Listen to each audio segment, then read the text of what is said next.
How does a cargo door bring two totally different aircraft down?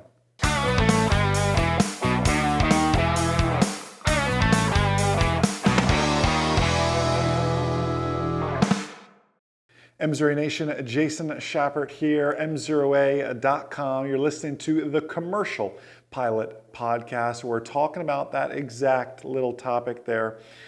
Does it sound kind of similar to the MCAS issue we just learned about last week? Both MCAS, right? Both were related to the MCAS, both within a few months of each other. And in this case, both the exact same cargo door issues that brought down two aircraft, one ending with complete fatalities, the other, everyone thankfully survived because the aircraft was so lightly loaded. And when you think about it, McDonnell Douglas became Boeing. Anyways, I'm getting way ahead of myself. Some of you are going, this sounds interesting, Jason, what are you talking about? If you didn't watch Tuesday's video, you need to go back and watch it, really on the tail of two DC-10s, that you could learn a little bit more about that. Wow, where do we start? Where do we start, commercial pilots here? Let's build the theme here together, then we'll dive more into the accidents plural. I love this because when I say I love this, I mean I don't love accidents. I love these podcasts, what I was referring to. I love these podcasts because it allows me to dive a little bit deeper, not be quite as professional all the time, and go off script. So I'm thankful for that. I want to tee it up this way. As a commercial pilot, you have to realize that you, 91.3, says you have the final authority and responsibility for the safety of this flight. I realize you might be flying 135, 121, some other regulatory section one day. But they're all going to have a pretty similar regulation that you, the pilot command, have the final authority as the safety of this flight. As a commercial pilot now, you need to realize that in your ecosystem, there are so many more things than just you. Now, this accident was originally blamed on the baggage handlers. In fact, the statement from McDonnell Douglas when this happened, and again, I'm going to assume you've already watched Tuesday's video. If not, I'm talking about American Airlines 96. You can go find it on the M0A site. We'll do our best to link to it. Maybe Coach and Tom, you could link to it in the podcast kind of show notes and on YouTube and Facebook as well, so they can find it if they're listening to this years later. But the statement from the CEO of McDonnell Douglas said, "The Flight 96 mishap was not the result of a serious design flaw that required urgent attention. This was an isolated incident that would not be repeated if proper steps were taken to get baggage handlers to use their brains and not their brawn, their muscles, to deal with door handles." Remember when we blamed the MCAS issue on the pilots? Now we're blaming the rapid decompression due to the loss of a cargo door through 11,500 feet. We're blaming it on baggage handlers. It's much easier just to shift the blame to humans. Well, in actuality, humans are to blame in this too, which is the humans who design these baggage doors and their locking mechanisms. And in fact, in the case of the Turkish Airlines accident, the second of these DC-10 baggage door issues, they knew the baggage door was a pain and they decided to, we'll file the door handles down a little bit, the latches down a little bit, and we're going to turn off that pesky switch that keeps telling us the door is unlocked or not latched because we know it's latched and we don't need a reminder of that. It's annoying in the cockpit, in the flight deck. Wow. Now, while I realize this is an extreme situation, I want to tee this argument up that it's more than you now, commercial pilots, and really any level of pilot. A few months ago, I posted on the M0A Instagram and Facebook, one of the line service personnel, and line guys and line gals are awesome, but a line service personnel, they left one of those fuel mats on top of the aircraft. I have left chocks on. I've had students leave tie downs on. I've had students leave keys on, their car keys on the tail. I need you to understand that it's no longer just you. You are no longer just the single point of failure. You are one of the many points that can prevent accidents, though. And you have to start looking at accidents, potential accidents, let me rephrase that. Potential accidents, I'm sorry, I'm kind of pondering this as I'm going off script a little bit. Potential accidents in such a manner. It's not just you. I know they blame the baggage handlers. This goes all the way back to engineering. You need to know the quirks of your aircraft. You need to know the possibilities.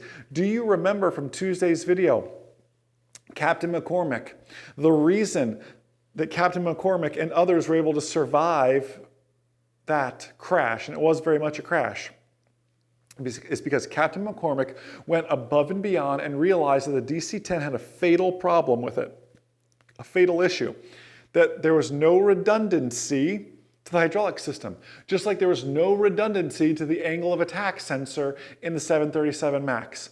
There was no redundancy in the hydraulic system, so he knew if they had hydraulic failure, he would lose his flight controls, his brakes, and basically anything hydraulic. So he practiced a differential thrust technique to steer the airplane using just a little bit more left engine than right engine and vice versa. And you know what? He practiced that in the sim and he had to use it in real life. What are some flaws that you may not even know about your aircraft that you could prepare for?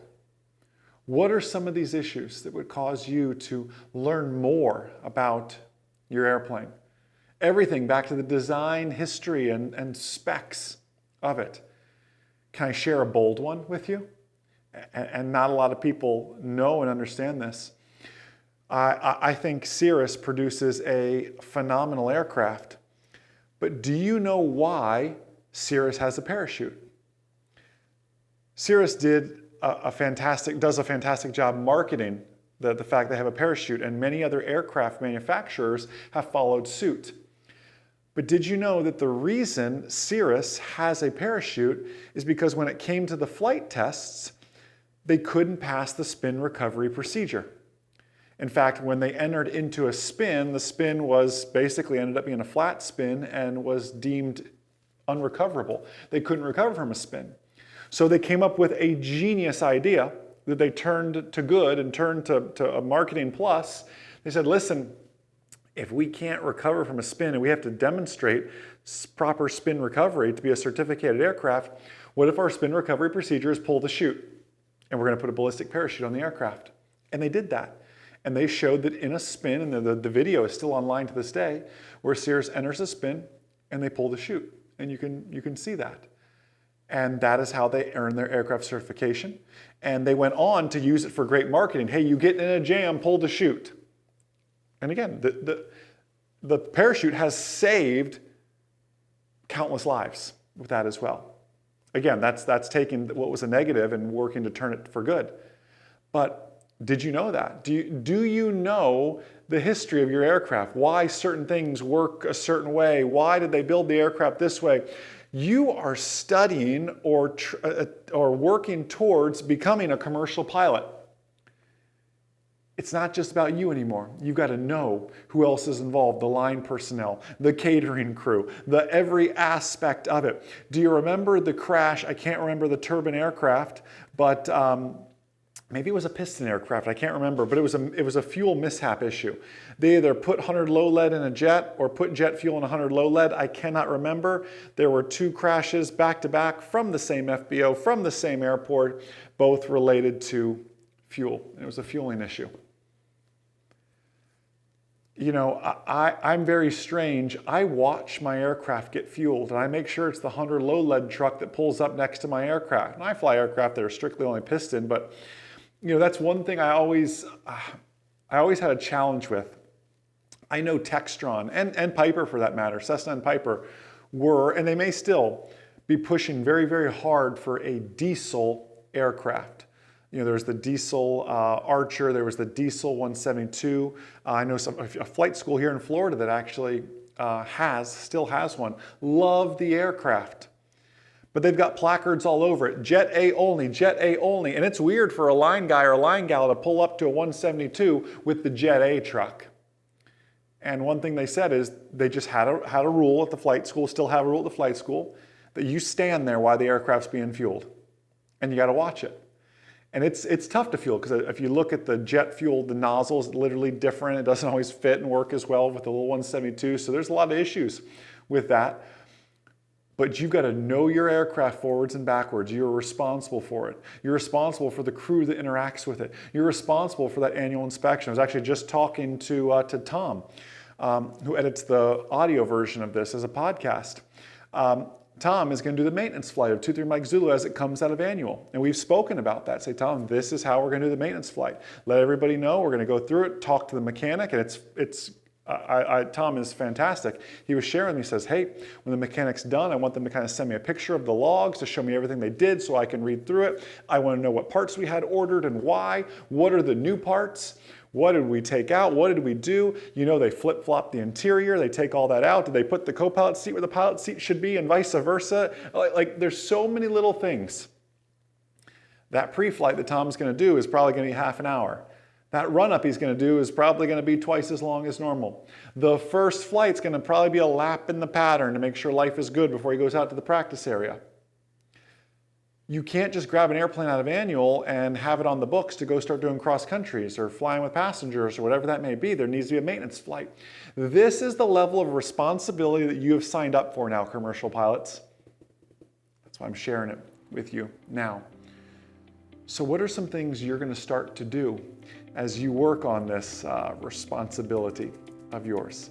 Can't wait to read about it in the comments down below. So listen, I hope you've been doing your homework. You watched the Netflix movie Downfall. You watched last Tuesday's video. This McDonnell Douglas Boeing saga, it doesn't end yet. There's one more video next week, and I'll talk about it in greater detail in the CFI podcast next week as well. Have a blessed, abundant, outstanding rest of your day, and most importantly, remember, the good pilot is always learning. Have a great day, everybody. I'll see ya.